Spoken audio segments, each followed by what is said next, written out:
je vais laisser la parole d'abord à David Henry d'Accor Hotel pour témoigner sur quel a été le chemin d'Accor Hotel dans le domaine de la mise en place de ce plan de rémunération commerciale. Alors juste 2 mots sur David pour le présenter. David Henry a plus de 20 ans d'expérience dans les métiers de la vente B2B, d'abord en tant que consultant chez Altran Technologies, puis dans diverses fonctions commerciales d'Accor Hotel, donc notamment en Allemagne, basé à Munich, en Europe centrale, à Varsovie, au Moyen-Orient, basé à Dubaï. Et donc depuis 2016, David est au sein de la direction des ventes globales en charge du suivi de la performance commerciale de 42 bureaux à travers le monde. Voilà. David, je vous laisse la parole. Merci beaucoup. Merci Pierre. Merci Pierre. Ah, ça marche? Merci. Merci Pierre. J'en tremble moi-même. Je suis très heureux d'être avec vous ce matin. Je suis très heureux de participer à ce hub. C'est une première pour nous puisque nous avons commencé la mise en place de ce projet Anaplan à la fin de l'année 2016. Donc nous sommes maintenant à peu près 18 mois dans le projet dont je vais vous parler ce matin. Ce projet, en fait, a un petit nom en interne, il s'appelle Accelerate. Comme Pierre l'a mentionné, moi je suis plus un opérationnel qu'un technique. Ce que je sais faire, c'est de la direction commerciale. Et forcément, dans une direction commerciale, on a besoin d'aller vite et loin, d'être extrêmement dynamique. D'où le nom de ce projet, qui a la particularité d'être un projet mondial pour un groupe qui l'est également, c'est-à-dire que la particularité de ce projet, c'est de servir l'ensemble des pays où nous avons des bureaux de vente et où nous sommes présents. Accor Hotels, je vous rassure, je ne vais pas y passer des heures. Je pense que la plupart d'entre vous savent qu'on est un opérateur hôtelier, l'un des plus grands du monde, 280 000 collaborateurs. On a la particularité d'être présent partout dans le monde et d'être numéro 1 mondial, sauf aux États-Unis, en Amérique du Nord, mais ne vous inquiétez pas, on y travaille. Vis-à-vis du projet qui nous intéresse aujourd'hui, on a une force de vente d'à peu près 800 vendeurs. Ces vendeurs sont des vendeurs qui ne sont pas dans les hôtels. Donc lorsque vous allez dans l'un de nos établissements pour organiser un événement, vous avez en règle générale un directeur commercial, vous avez des personnes qui sont là pour vous aider et pour vous assister au sein de cet exercice.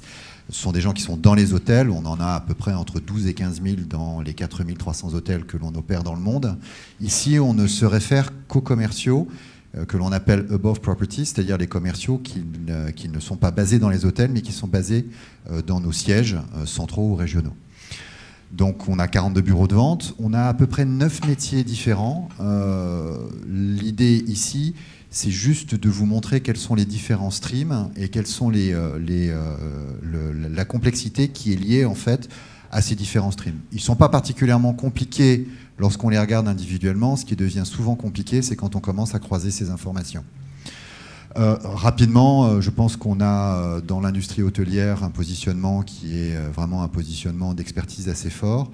Et l'une des particularités du groupe Accor Hotels, c'est d'avoir justement cette force de vente intégrée, ce qui n'est pas forcément le cas de nos grands concurrents, dont vous avez certainement entendu parler et que je ne nommerai évidemment pas ce matin. Donc ce projet Accelerate, c'est un projet qui est né dans un groupe qui a la particularité d'être extrêmement décentralisé.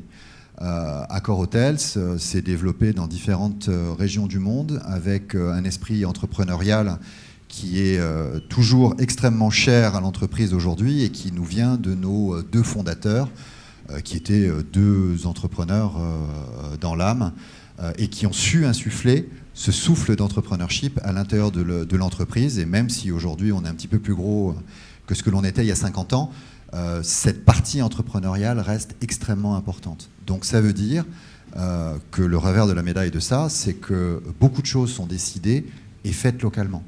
Sur un plan d'incentive, quand on veut avoir un système où on harmonise mondialement nos procédures, ça pose évidemment un certain nombre de challenges, notamment au niveau de la refonte de ce qu'on appelle les processus. Lorsqu'on est très opérationnel, c'est toujours quelque chose qu'on regarde avec un peu de distance. Mais lorsqu'on met en place ce genre d'initiative mondiale, c'est quelque chose que l'on doit reprendre et que l'on doit aligner pour s'assurer tout simplement que la performance commerciale à l'international est bien alignée d'un pays ou d'un sales office à un autre. Donc, vous avez un besoin de synchronisation, c'est ce que je viens de vous exprimer. Nos clients sont mondiaux. Les accompagner, ça veut dire qu'il faut pouvoir les accompagner partout dans le monde en ayant un miroir de leur propre organisation.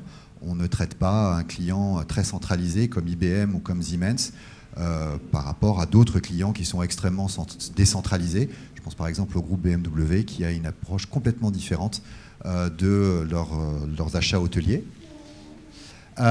Mais également, vous en avez peut-être entendu parler, puisque c'est quelque chose qui était dans la presse au cours des 12 à 18 derniers mois. C'est pour le groupe Accor-Hôtel une refonte de notre business model avec une séparation entre l'activité de management hôtelier, c'est-à-dire d'exploitation d'hôtels, et l'activité asset management, c'est-à-dire la propriété de nos hôtels. C'est quelque chose qui a été finalisé dans les dernières semaines et c'est quelque chose qui, évidemment, en interne, suppose un changement assez profond de la manière dont on gère notre business et de la manière dont on doit apporter de la valeur non seulement à nos clients. Vous êtes probablement ici chacune et chacun des clients du groupe Accor Hotels en tant qu'individus, mais également à nos clients en termes de propriétaires de nos hôtels. Et forcément, les besoins ne sont pas tout à fait les mêmes. Donc pour pouvoir faire ça, on s'est concentré sur un certain nombre de choses qui sont importantes. D'abord, c'est tout simplement suivre la performance. Je ne vais pas enfoncer des portes ouvertes. L'objectif d'une équipe commerciale, c'est de ramener du chiffre d'affaires et de développer ce chiffre d'affaires, soit avec des clients existants, soit avec des nouveaux clients. Donc cet élément-là est un élément qui est extrêmement important. Ce que l'on voulait, c'était avoir de la lisibilité et de la simplicité dans le plan d'incentive que l'on met en place. Avoir des plans d'incentive où vous avez une vingtaine de critères différents, le tout pour 0,25% de votre total d'objectifs, en règle générale, c'est pas très motivant et les commerciaux, en règle générale, font le tri assez rapidement. Donc plutôt que d'avoir une liste à la Prévert d'un certain nombre de KPIs, l'idée ici, c'était de se recentrer sur des choses simples, compréhensibles et que les gens aient effectivement à leur disposition. La deuxième chose, c'est comme dans beaucoup d'industries, l'industrie hôtelière est très compétitive et les bons profils, c'est important de pouvoir les attirer et c'est également important de pouvoir les garder. C'est quelque chose que l'on partage avec beaucoup d'autres secteurs, qui est particulièrement fort chez nous, avec une concentration des acteurs, notamment les acteurs qui ont une vraie dimension internationale, ce qui fait que les talents ont tendance à être relativement mobiles d'un opérateur à l'autre. Et tout l'enjeu vis-à-vis d'une force de vente, c'est de pouvoir la stabiliser. Et pour pouvoir la stabiliser, il faut travailler sur l'attractivité de notre plan de rémunération. Et le dernier aspect, qui est un aspect qui a été très bien décrit par Madame Maud Bailly, notre Chief Digital Officer, dans différentes conférences. Je pense notamment au point qu'elle a fait dans le journal Les Échos il y a à peu près 2 mois et demi, 3 mois. C'est la capacité à pouvoir changer la culture d'entreprise. Le digital est quelque chose, ça a été très bien décrit ce matin par la personne de BPCE. Le digital est extrêmement disruptive, pour utiliser ce mot anglais.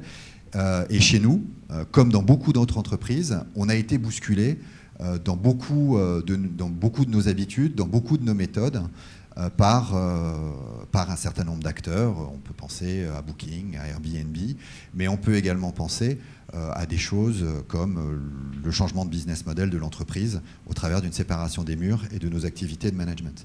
Et ça suppose de changer la culture d'entreprise en gardant certains aspects comme l'entrepreneurship. Ça, c'est quelque chose qui ne changera pas, mais c'est quelque chose sur lequel nous devons absolument accompagner nos différents interlocuteurs.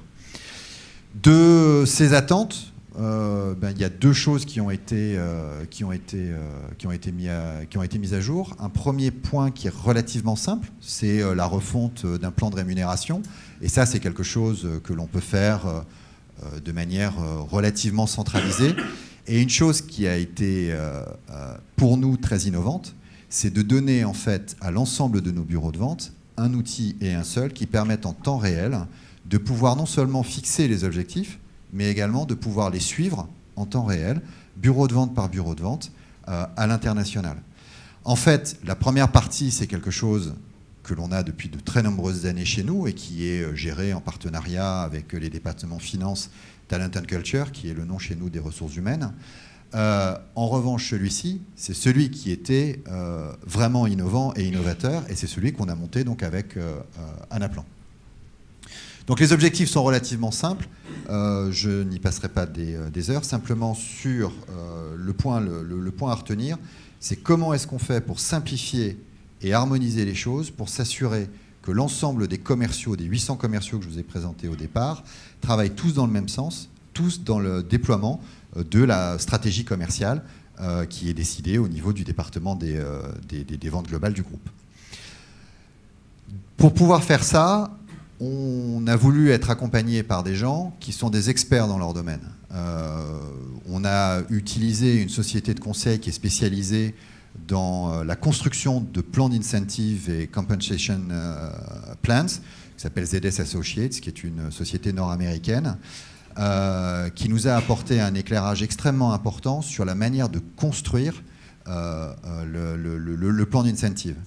Et ensuite, nous avons fait un choix technologique extrêmement structurant, puisque Anaplan, à l'époque, n'était pas au sein du département des ventes. Anaplan était déjà référencé chez nous sur d'autres applications, notamment financières. Mais nous avons pris la décision d'arrêter le système que nous avions auparavant, qui était chez un concurrent, pour aller chez Anaplan, notamment en raison du real-time et du fait que ce soit une application cloud-based. Donc, et pour pouvoir développer ça, nous avons fait appel à un intégrateur, la société Bearing Point, qui nous a accompagnés et qui nous accompagne toujours sur différents aspects techniques et de mise en place de cette solution. Le choix des partenaires est quelque chose d'important. Dans un département vente, on n'a pas forcément une sensibilité technique toujours exacerbée. On n'a pas non plus l'amour immodéré des process parfaits.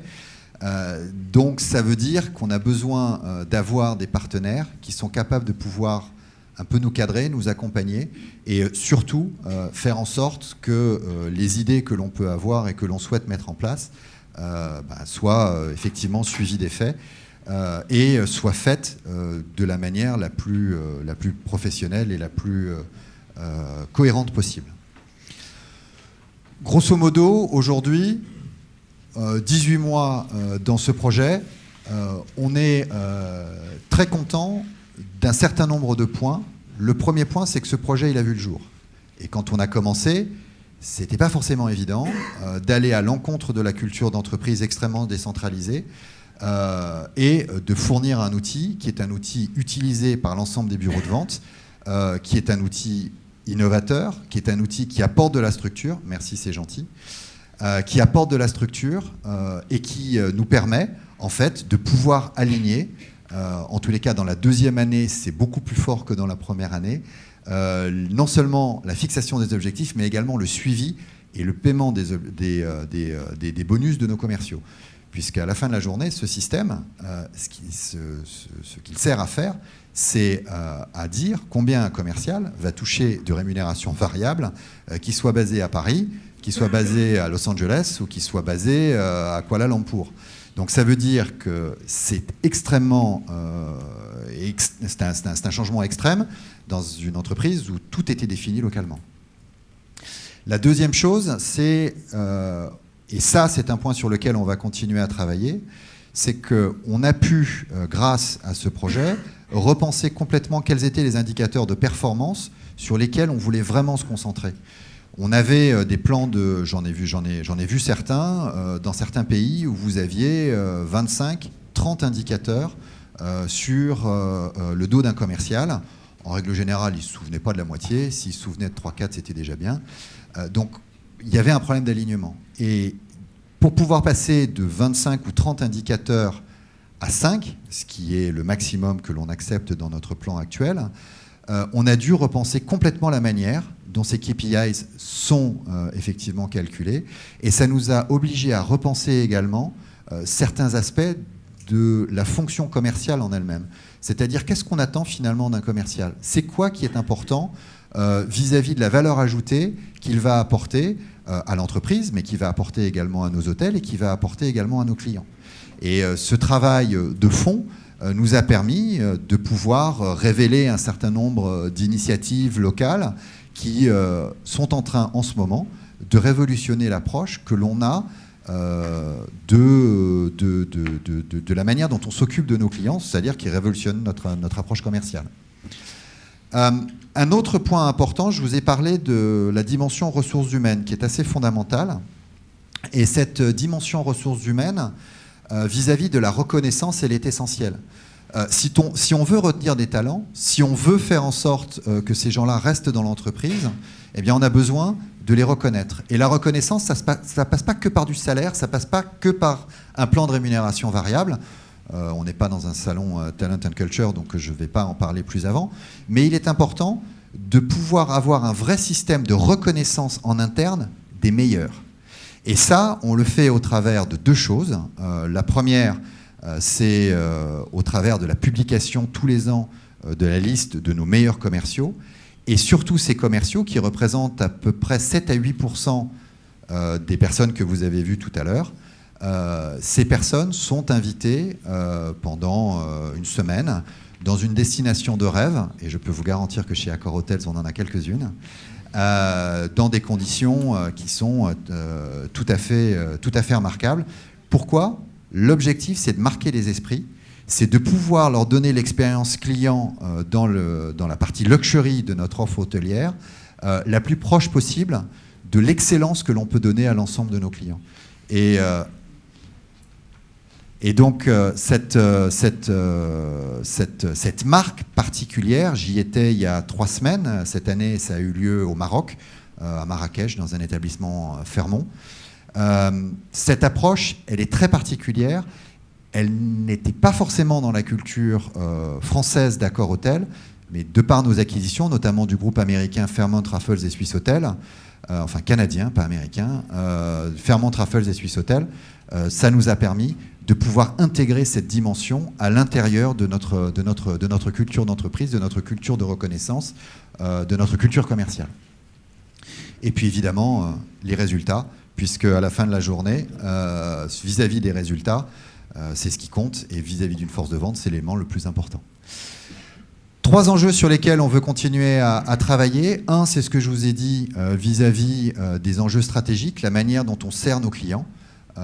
Effectivement, aujourd'hui, les outils qu'on a mis en place, et Anaplan en a une grande responsabilité, nous permettent de pouvoir repenser la manière dont on gère nos grands comptes, la manière dont on peut les servir et les accompagner dans leurs besoins à l'international.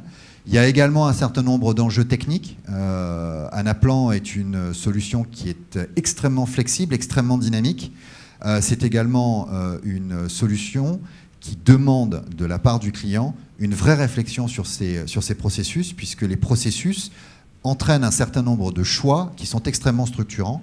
Et ces choix, effectivement, aujourd'hui, avec 18 mois de recul sur ce que l'on a fait, bien, on s'aperçoit qu'il y a peut-être certaines choses qu'on aurait peut-être dû faire de manière un petit peu différente. Et la deuxième, c'est vis-à-vis des choix fonctionnels. La conduite en fait, ce projet, c'est d'abord et avant tout un projet de conduite du changement. Aujourd'hui, on est face à des individus qui sont sur un paradigme et que l'on essaye de faire bouger en dehors de leur zone de confort sur un autre type de paradigme. Et la notion de conduite du changement est absolument essentielle. C'est quelque chose qui nous a habité dès le premier jour, et c'est quelque chose qui, aujourd'hui encore, est au cœur de la mise en place et qui est un driver essentiel de l'adoption sur ce projet-là. Donc, à date d'aujourd'hui, vraiment un aspect stratégique sur la manière dont on gère nos clients, quelques aspects techniques sur lesquels on travaille aujourd'hui, notamment avec le support d'Anaplan. Et c'est agréable de travailler avec un partenaire qui a un vrai suivi vis-à-vis de ses clients.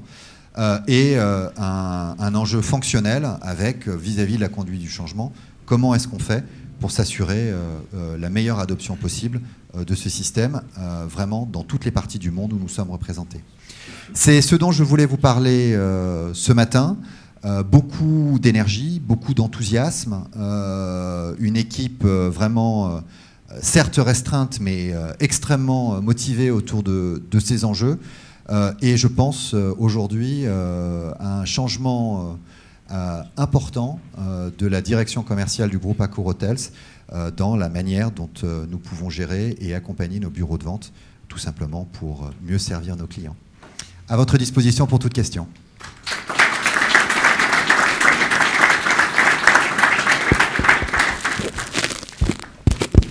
Pour les questions, nous allons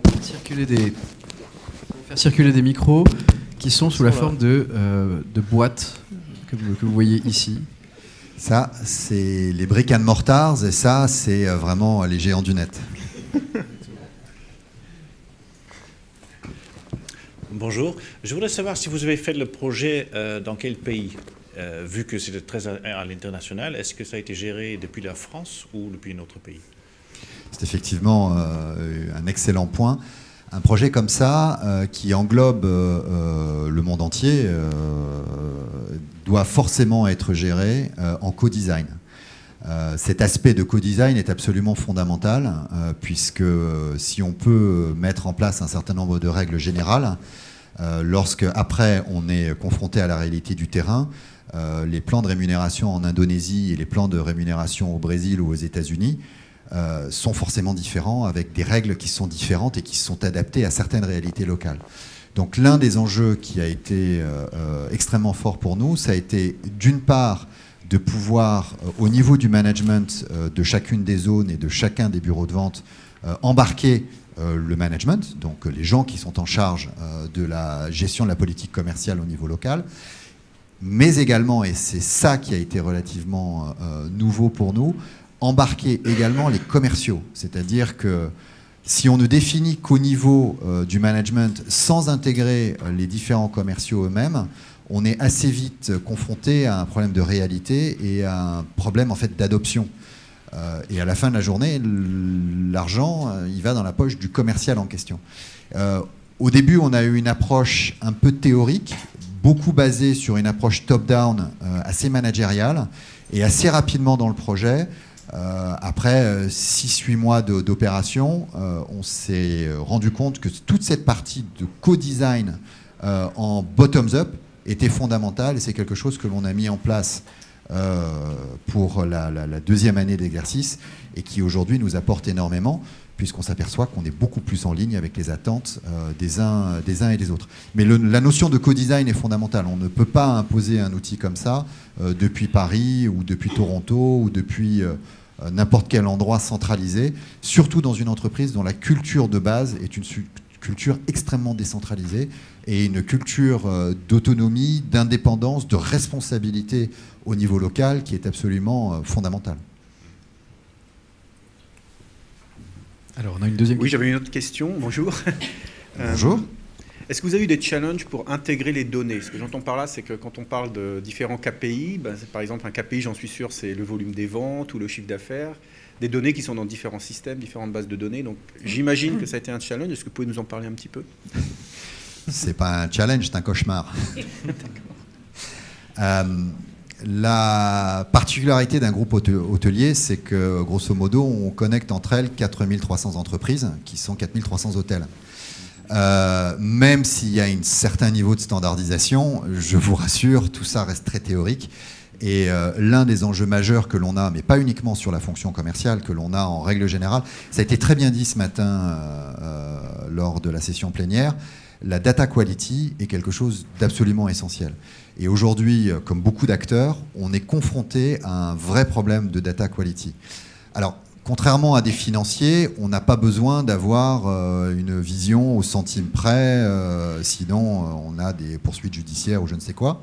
Nous, on est avant tout des vendeurs. Donc ce que l'on doit savoir, c'est grosso modo, avec quand même un bon degré d'exactitude, mais on doit savoir quand même grosso modo quels sont les niveaux de production de chacun de nos clients et de pouvoir éclater ça de manière cohérente en fonction de nos segments.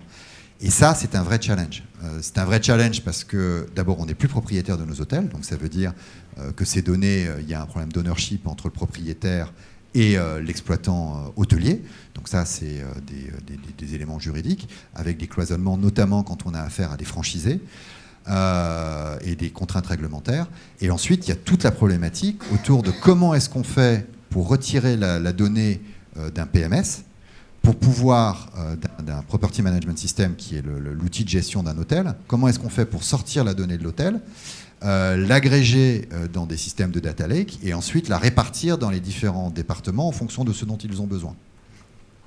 Et ensuite, ne jamais oublier que cette donnée, l'objectif c'est de l'enrichir en centrale pour pouvoir ensuite la réinjecter à l'intérieur du PMS, à l'intérieur donc de l'hôtel, pour que l'hôtel puisse assurer la délivrabilité de toutes les promesses marketing que l'on peut faire. Donc ça veut dire que vis-à-vis du client, on doit prendre, et c'est tout l'enjeu du digital, c'est ça qui est absolument passionnant, on doit pouvoir en fait accompagner notre client avant son stay à l'hôtel, mais également en post-stay, une fois qu'il a publié les différents avis sur différents types de sites, etc., et pouvoir l'accompagner en fait d'un séjour à un autre, en enrichissant à chaque fois les informations que l'on peut avoir en toute confidentialité, hein, on garde ces informations bien précieusement pour nous, et également en fonction de ses préférences, en fonction de ses destinations de voyage, etc., tout en l'accompagnant. Truc tout bête, vous changez d'entreprise, pour nous, c'est une vraie difficulté pour pouvoir vous accompagner, par exemple sur vos séjours professionnels, pour savoir quel tarif appliquer lors de votre prochain séjour. Mais effectivement, le point que vous soulevez est un point qui est fondamental, qui est majeur. Le big data, c'est très bien, mais la difficulté, c'est comment est-ce qu'on fait pour extraire toute cette donnée, comment est-ce qu'on fait pour que la qualité soit à peu près acceptable, et qu'ensuite, on puisse effectivement exploiter cette donnée. Mais la première chose, c'est comment est-ce qu'on fait pour avoir une donnée de qualité, et ça, c'est un enjeu formidable, notamment quand on veut rémunérer sur du chiffre d'affaires additionnel des commerciaux, comme on essaie de le faire au travers du programme Accelerate. David, je vous remercie infiniment pour ce témoignage. Et nous allons passer maintenant au témoignage